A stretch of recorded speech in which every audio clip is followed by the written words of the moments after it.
অসংখ্য যে বিপ্লবী যারা আছে, যাদেরকে অনেক মিডিয়া চিনে না, যারা বিভিন্ন জেলায় জেলায় আন্দোলন করেছে, তাদেরকে মেরে ফেললে তো ভাই কিছুই হবে না, কিছুই করতে পারবো না। আমরা দেখতে পাচ্ছি যে প্রশাসন এবং বিভিন্ন রাজনৈতিক দলের প্রভাবশালী ব্যক্তিবর্গ এই হাদি ভাইয়ের হত্যার পিছনে তারা দায়ী। আমি মনে করি একদম ওপেনে আমি বলছি তারা দায়ী।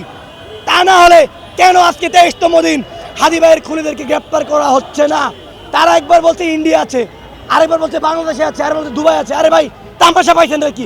নাটক করেন, অনেক খেলা ফেলা হয়েছে, এবার ফাইনাল খেলা হবে, আর কোনো কথা হবে না। 7 তারিখে সারা বাংলাদেশে অ্যাকশন হবে। হাদি ভাইকে সারা বাংলাদেশের মানুষ ভালোবাসে, আমরাও ভালোবাসি, মিডিয়ার যারা সবাই ভালোবাসে।